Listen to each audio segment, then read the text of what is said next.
Greeting, Professor, and hello, everyone. My name is Melissa. I am the first presenter today. So the next one is Mitra Chutimon, the third one is Kim Ho-yu, fourth one is Saruthe, and the last one is Kyutit Mandirasa. So our team is going to present you the accounting simulation of Kokai Cafe. So here's the table of content. The first one is understanding the entity's business. Second one is statement of financial position. Third one is statement of profit or loss. Fourth one is statement of changes in equity.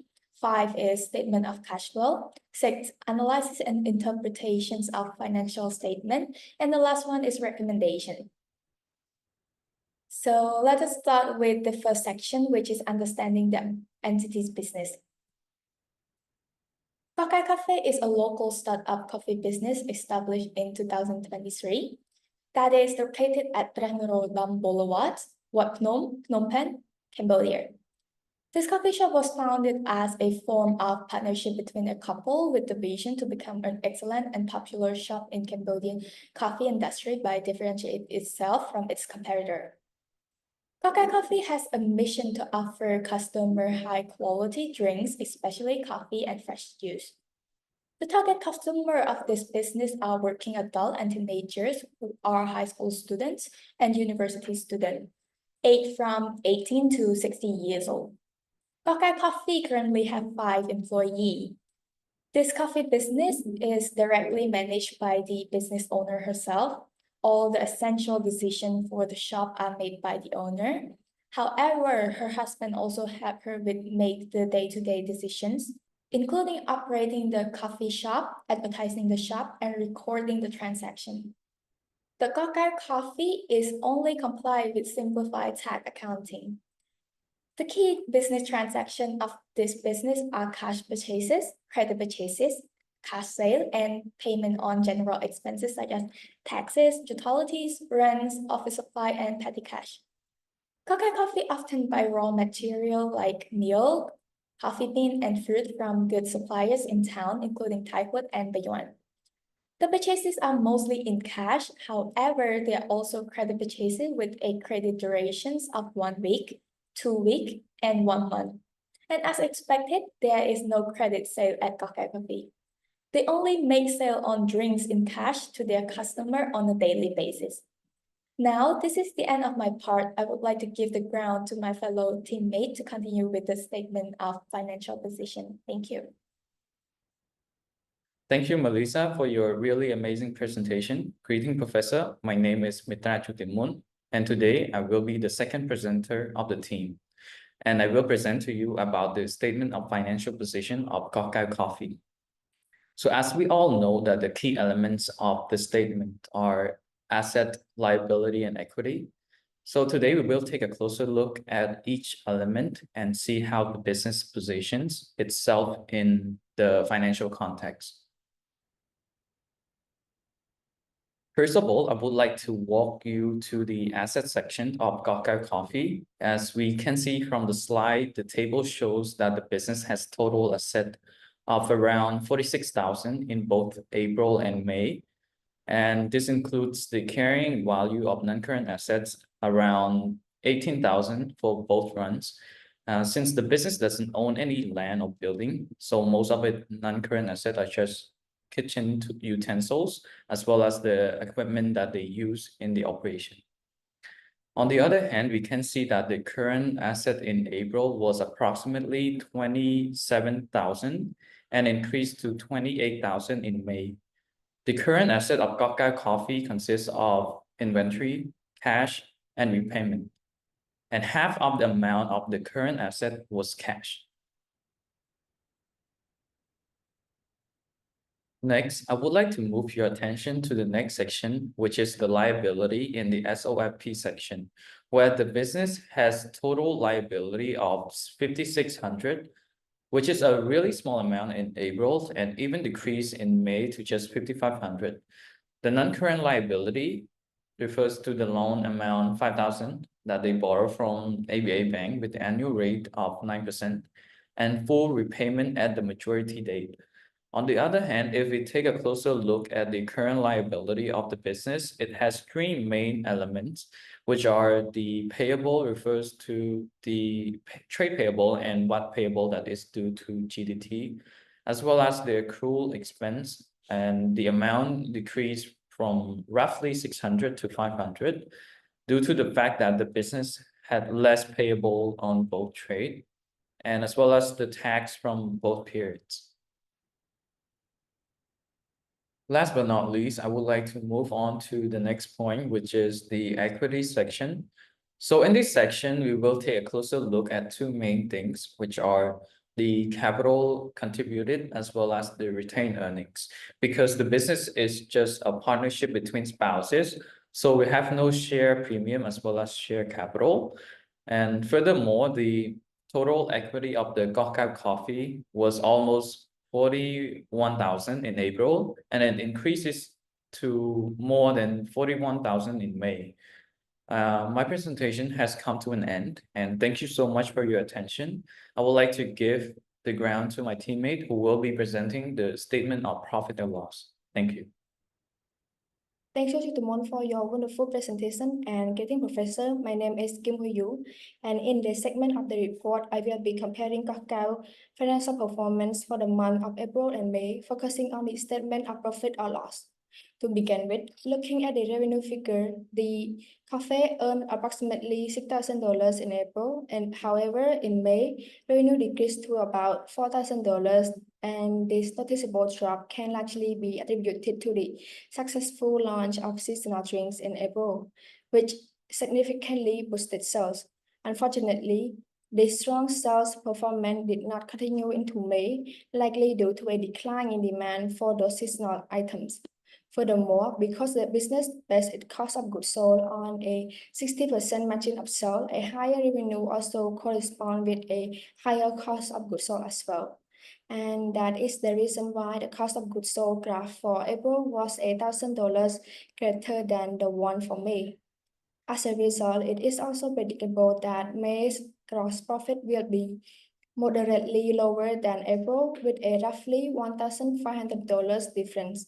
Moving on to the operating expenses, which include costs such as rent, utilities, wages, maintenance, and depreciation. These were slightly lower in May, dropping by around $700 compared to April. This decrease was mainly due to two factors. The cafe made its first 500 interest payment at the end of April, but no similar payment was made in May. And the cafe also managed to reduce maintenance and renovation expenses by almost 50% in May. As a result of the changes, the net profit for May was significantly lower, coming in at just $200 compared to $800 in April. And to conclude my part, while April saw a strong performance driven by the successful launch of seasonal drinks, May experienced a decline in both revenue and gross profit. Despite a reduction in operating expenses, the drop in sales led to a decrease in net profit. And that concludes my part, and I will now hand it over to the next presenter. Thank you.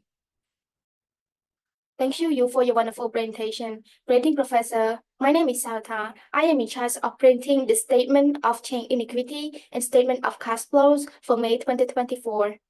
These are some crucial aspects of our statements. Let's start with the Statement of Change in Equities, which highlights the company's financial health and profitability trends over April and May. At the start of April, the total equity was $40,155, composed of $30,000 in contributed capital and $10,155 in retained earnings.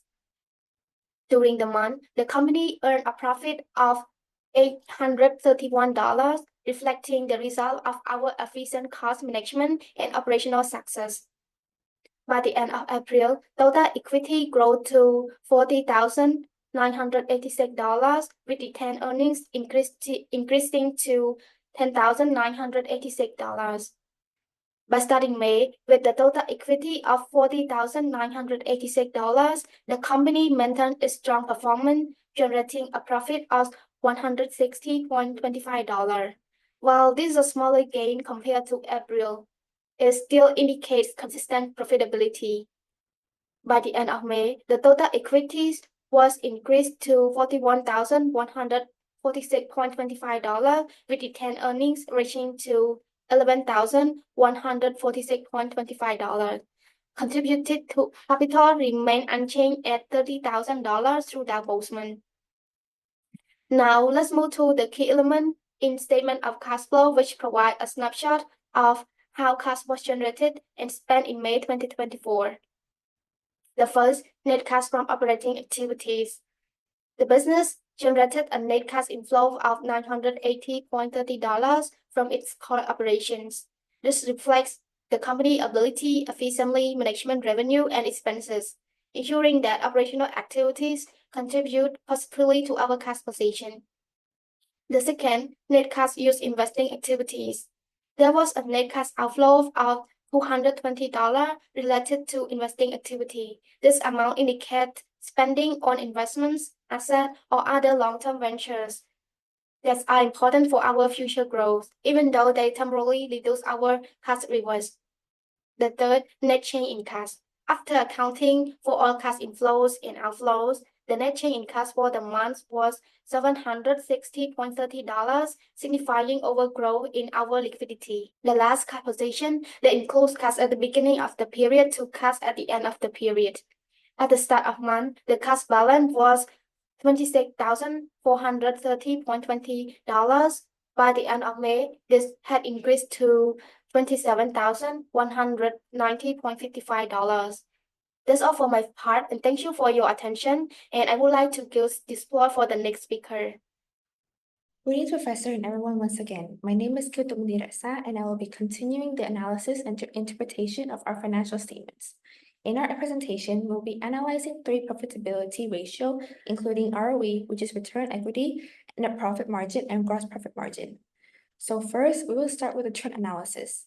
As mentioned earlier by one of our teammates, there was a higher sale in April, roughly 36% in comparison to May.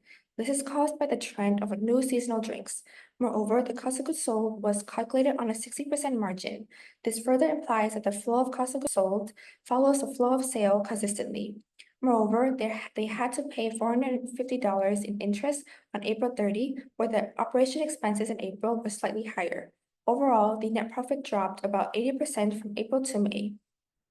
And now, moving on to the financial analysis. In April, Kakao Cafe achieved around 2% of return on equity, while this suggests a moderate level of return that the owner can get from the investment. However, in May, the return on equity decreased to about 0.4%. The decline signifies that the owner now can get a lower return in May compared to April. However, neither the return equity in April nor May seem very promising because it is a slightly lower than the expected inflation rate, which is 2.3% in Cambodia, and also according to the IMF as of 2023. On the other hand, the gross profit in April and May was 60%, which indicates their ability to generate 0.6 cents of profit for every dollar they earned. Lastly, the net profit margin in April was about 13%, which indicates that after deducting all their expenses, Kakao Cafe retained 12% of its revenue as net profit. It also suggests a relatively high level of profitability. However, in May, the net profit margin decreased to 4%. This disclaimer shows that the cafe retained a smaller percentage of its revenue as profit in May. Now, lastly, onto the recommendations. Firstly, we advise Kakao Cafe to conduct bank reconciliations monthly or regularly. This could be done in order to verify the accuracy of past receipts, especially given our observation that a considerable amount of their cash sale is processed through the bank. A consistent reconciliation will ensure that the precision of the recorded cash amounts. Secondly, we suggest the cafe use a perpetual inventory system. This will help ensure a continuous monitoring of inventory balances, which automatically updates records with a product received or sold. And that is all from the presentation. Thank you, and for listening to our presentation as well. Thank you.